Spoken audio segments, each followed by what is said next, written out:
Hello, welcome back to our channel and another Plan With Me video. If you have never seen one of these before, this is the Silken Sonder planner. It's a monthly subscription planner, so you get a new one of these every month. If you want to check that out for yourself, there will be a link in the description box, and I believe it's 25% off if you use that link and get the subscription. They have a bunch of different options. You can get just 1 month and try it out, or you can also do 6 month or a year-long subscription. So today I am going to go over, flip through and show you what it's like inside, but this month I am also going to talk about a couple of different ways that you could use each of the different pages to incorporate more witchcraft into your daily practice. So when you open it up, there's always this page you can write your name on. There's the index page. They have these page numbers at the bottom, so this is just the index of what's on each page. And they have a blank notes section where you can either fill in the page number and what you have on that page, or just note important things like birthdays and things. There is always a letter from the creator and the instruction sheet. There's always the 2020 overview, and then you get the month at a glance calendar. So on this page is always where I note the full moon and the new moon. We have an episode on our podcast all about the lunar cycles and how each one has a different energy and makes it good for a different type of spell work at each time. But the only two that I really work with are the full moon and the new moon. Those are the energies that I find actually make a difference to my mood and my spell work and things like that. So that's why I note them in here. But I will make sure to link our podcast in the description below so you can find that episode if you want. We've also uploaded all of them to YouTube, so if you're a subscriber here, it's likely that you've already listened to that one. But it's always good to go back and get a refresher. And each full moon has a different name each month. Also in that same episode, we went ahead and did all of the months and what the different full moon names are during those months, and the associated goals and things that you could plan for that month that's associated with that energy. So this one is actually the harvest moon, which we talked about. And then this one on Samhain, on the 31st, is another full moon. And that's what's called a blue moon. That's when there is a second full moon in one calendar month. And obviously, since it has to land exactly on the 1st and the 31st, it's very rare to have two full moons in one calendar month, and that is where the phrase "once in a blue moon" comes from, because they're very rare. So this is going to be a hugely powerful day for spell work. I mean, it's Samhain, it's the full moon, it's blue moon, a lot of things going on. And then you get into the future log, so it shows you the next 4 months. I haven't finished filling this out. I just wanted to, note that Yule is coming up. And February 1st is in bulk here in the Northern Hemisphere, and that's actually when we are going to start our Sabbat subscription boxes.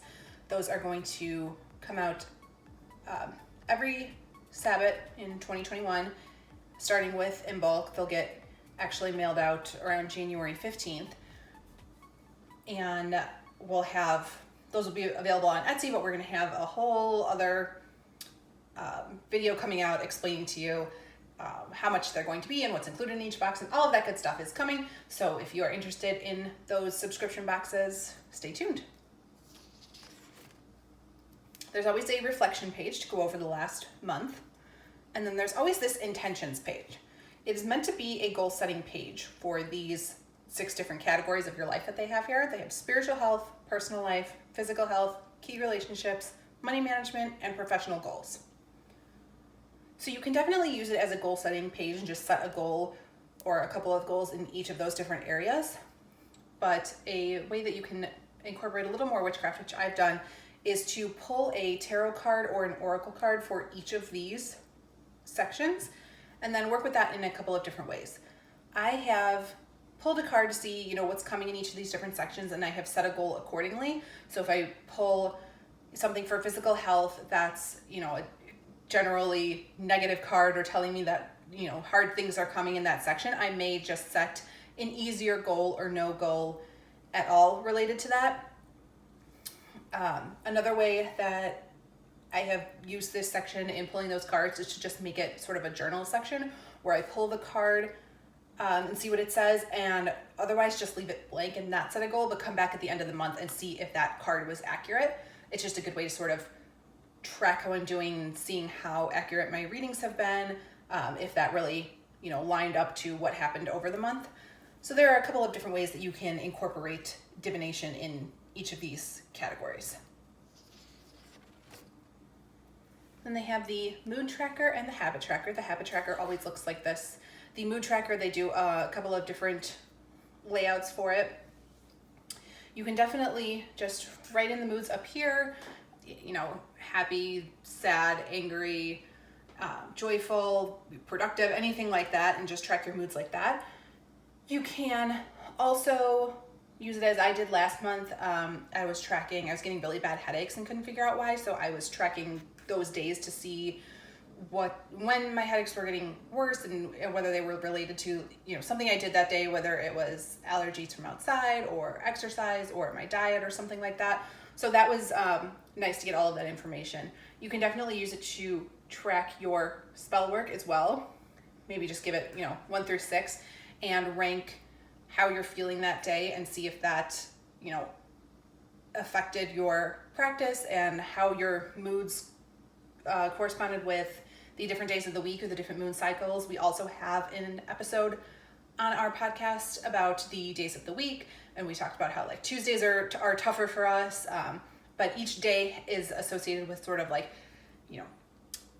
different goals and intentions. So Wednesday is really good for communication and things like that. So we go over all of those, but it could be an interesting way to use this to track sort of your practice and how your moods correspond with your practice. And if you've never worked with lunar energies or the different days of the week, this would be a good way to track it and see if that makes a difference in your practice, because it doesn't for everybody. Obviously, I am less in tune with the moon than we talked about Tara, my co-host, is, and I am more in tune with the days of the week than she is. So it varies, and if you've never done either of them, it could be a good way to track it. So the habits can be absolutely anything that you want to track daily. So this would also be, if you just wanted to make sure that you pull a tarot card every single day or something like that. I have habits, all over the board. I want to make sure I log on to Patreon every day. I increase my water intake. I want to make sure that I get all of my Halloween prep done. I'm still working on that, even though I start on August 1st. I still have a lot to do. This month, again, they have the sleep tracker. They don't always. They did last month, and that was really helpful. So they've done that again this month. I'm excited to use that.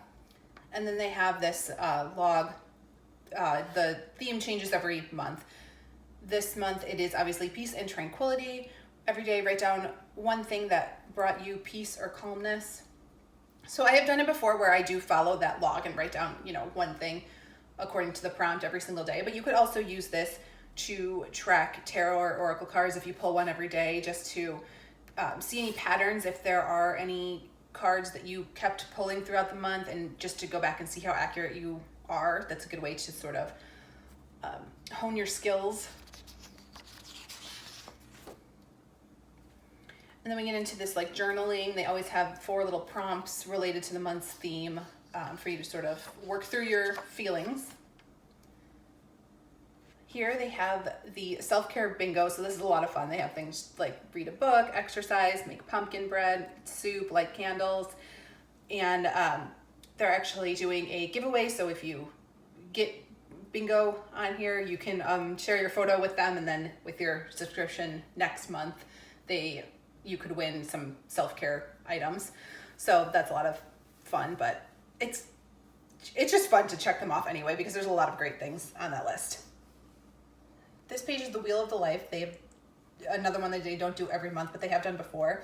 And that's just checking in with these 10 sections and ranking 1 through 10, how you feel about each section of your life and how things are going in that area. And since they've done it before, it's nice to go back and look to what your answer was a couple of months ago and see if you are growing in any of the areas that you previously rated kind of low, and see if you are increasing. And they have the coloring page. This is one of my favorites. They always have a coloring page, but obviously it's different every month. They've done a lot of, scenery and animals and things like that, but I love patterns. The OCD in me just loves repeating patterns, so this one is my favorite so far. A quote page, and then they always have 2 recipes, and this month they are both vegan and gluten-free: spiralized zucchini mac and cheese and curry cauliflower fried rice with roasted chickpeas. So those both sound very interesting. I have a vegan mac and cheese that I love already, that I don't usually stray from, so I don't know that I'll try this one, but this one I definitely will. Then you get notes pages, another quote, the monthly expense tracker, and then you get into the actual week spreads, what they look like. So it's always highlighted the week that you're in, and then they have the weekly to-do section. This week I want to feel 3 major goals, habits and activities. So they have the monthly section where you can track your habits of things that you want to do every day throughout the month. But this is also a good space if you have something just for that week, or something that you only want to do maybe 3 times this week, then this is a good area to track that in. Then they have this meal plan section, another little quote up here, the mind body health plan for your exercise or meditation routines, things like that, a shopping list, and then they have this memory keeping section for a great food, memory, and song. After that, you get into the week. So there's a column for each day, and it's this grid sort of paper.